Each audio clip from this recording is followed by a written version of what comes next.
Selamat sore Bapak, gimana kabarnya nih sore hari ini? Selamat sore, Assalamualaikum pemerhati Suara Perintis Iya, 93.1 FM. Selamat sore juga Mbak Sisil. iya, Alhamdulillah sore hari ini saya bisa hadir langsung secara fisik dalam rangka mengisi lampion dan betul. mungkin juga ada interaksi dari seluruh warga Kota Sukabumi yang ada kaitannya dengan masalah pertanahan ataupun tata ruang. Kami siap untuk memberikan solusi dan melayani Bapak Ibu sekalian dalam berinteraksi dengan Kementerian ATR BPN, khususnya Kantor Pertanahan Kota Sukabumi. Ya, betul sekali. Dan juga di sore hari ini ya Pak ya, tema yang akan kita bahas yaitu mengenai peran kantor pertanahan dan dalam pembangunan kota Sukabumi ya. Itu untuk tugas dan fungsi BPN itu sendiri sudah apa sih Pak? Ya, sesuai dengan namanya, kami kan instansi vertikal dari Kementerian Agraria, Tata Ruang, Badan Pertanahan Nasional Republik Indonesia. Jadi di daerah ini namanya Kantor Pertanahan, sehingga selain pertanahan juga kami ikut membantu pemerintah daerah dalam mengelola tata ruang. Nah, kontribusi kami dalam hal tata ruang terbukti dengan salah satu anggota dalam forum penata ruang daerah yang dibentuk oleh wali kota. Nah, dari tupoksinya bahwa Kementerian ATR BPN ini memang bertugas untuk melakukan penertiban, kemudian pemberian tanda bukti hak, kemudian juga dalam hal pemanfaatan, mengatur pemanfaatan hubungan hukum antara orang, badan hukum, atau instansi pemerintah pusat, daerah dengan tanah dan ruang itu. Jadi tugas dan fungsi BPN itu sudah jelas gitu ya disampaikan. Oke, kemudian juga program-program atau pelayanan dari kantor pertanahan Kota Sukabumi tadi meliputi seperti apa tata ruang dan tata ruang, ya? sertifikasi tanah ya. Jadi kami seperti biasa melayani 7 hari dalam 1 minggu. 7 hari. Jadi tidak ada libur, dan beberapa layanan saat ini juga sudah menuju ke elektronik, artinya memanfaatkan teknologi informasi, tapi masih ada juga layanan yang harus datang ke kantor. Ada beberapa layanan yang bisa dilakukan secara elektronik. Yang pertama adalah layanan hak tanggungan elektronik, kemudian layanan ROYA secara elektronik. ROYA itu penghapusan hak tanggungan. Kemudian yang ketiga layanan permohonan surat keterangan pendaftaran tanah atau SKPT. Kemudian layanan permohonan informasi tentang zona nilai tanah, kemudian pelayanan untuk perubahan hak, peningkatan hak dari HGB ya, ke hak milik. Jadi karena perumahan-perumahan sekarang barangkali Bapak Ibu sekalian masih coba lihat di sertifikatnya masih hak guna bangunan bisa ditingkatkan ke hak milik. Kemudian layanan perubahan hak, pendaftaran surat keputusan.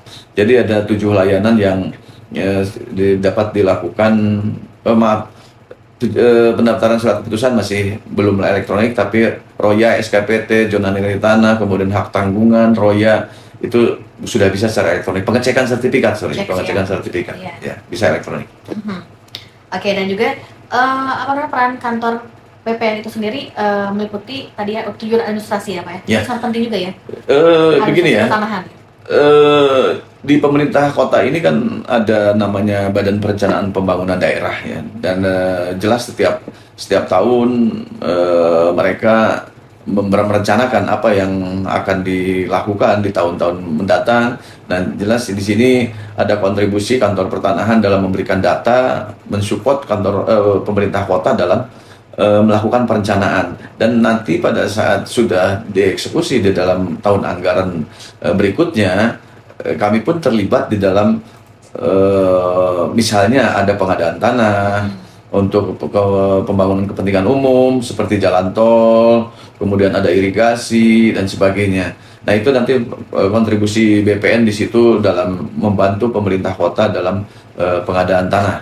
Juga dalam hal pengendalian penataan ruang. Jadi saat ini betul-betul penataan ruang ini dikendalikan, terbukti dengan adanya lahan sawah yang dilindungi, kemudian ada LP2B, lahan pangan pertanian berkelanjutan, Nah ini yang harus dikendalikan, karena kalau lahan sawah yang dilindungi ini tidak dikendalikan, maka akan terjadi konversi penggunaan dan pemanfaatan tanah yang tadinya pertanian menjadi non pertanian.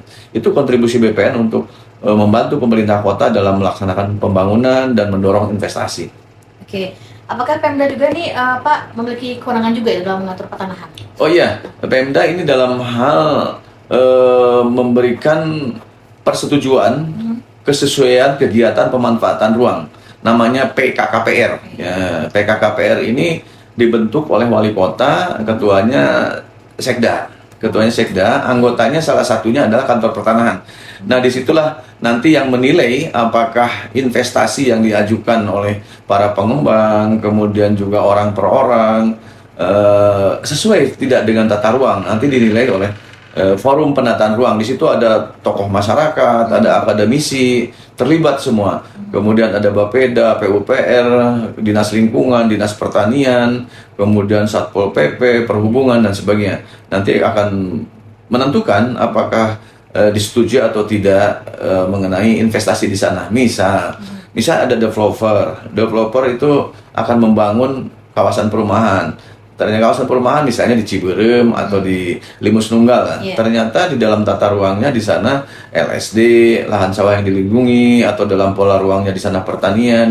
Bagaimana solusinya? Apakah nanti diganti atau ditukar dan sawah sehingga pertaniannya tidak akan berkurang, tetap walaupun sudah dibangun perumahan tapi ada diganti, atau dikeluarkanlah dari LSD tapi harus melalui ketentuan yang berlaku, misalnya dengan melalui rekomendasi dari kementerian gitu. Oke, tentunya PPKPR ataupun dan juga BPN Kota Sukabumi ada kebijakan-kebijakan ya. Ya, PKKPR. Jadi PKKPR ini persetujuan kegiatan kesesuaian pemanfaatan ruang. Nah, ya, jadi setiap aktivitas yang akan dilakukan, baik itu perorangan, pengembang dan sebagainya, harus sesuai dengan tata ruang yang sudah ditetapkan oleh pemerintah daerah melalui Perda. Nah, pemerintah daerah ini kan ada eksekutif, ada legislatif. Jadi makanya dalam bentuk Perda, sehingga tidak bisa kita misalnya investasinya di bidang perumahan ternyata lokasinya itu adalah lokasi sawah atau lokasi pertanian, itu tidak bisa. Nanti harus dikendalikan oleh pemerintah kota. Oke, ya seperti itu ya Pak ya. Kemudian juga apa ya, yang menjadi ruang lingkup ya administrasi pertanahan itu seperti apa sih Pak? Ya banyak, karena tanah itu kan terdiri dari dua, ada tanah negara, ada tanah milik tanah milik yang dilekati sesuatu hak ya. Di situ tanah milik itu bisa juga yang dikuasai oleh orang per orang, yang dikuasai oleh badan hukum, yang dikuasai oleh pemerintah daerah, yang dikuasai oleh pemerintah pusat, yang dikuasai oleh BUMN atau BUMD, dan bahkan yang dikuasai oleh swasta. Jadi itu nanti tergantung apakah tanah tersebut tanah milik adat. Tanah milik adat itu tanah yang belum bersertifikat. Nanti masyarakat bisa mensertifikatkannya ke BPN. Dasarnya nanti apa yang dipunyai masyarakat, misalnya ada letter C, ada girik, ada akte, silahkan. Nanti akan diterima oleh BPN, dilayani, dan itu memang produk BPN yang paling lama adalah pensertifikatan tanah milik adat, itu bisa sampai 98 hari. Oke.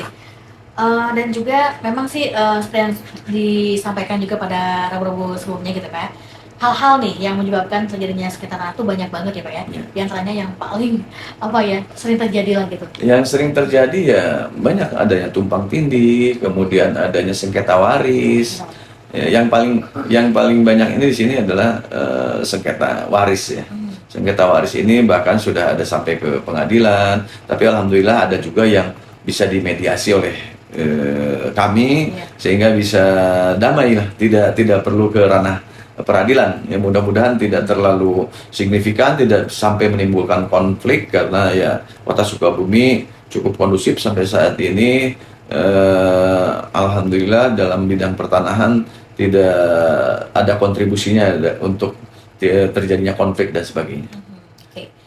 Ya, dan juga nih di sore hari ini untuk Anda semuanya yang ingin bergabung, silakan ya.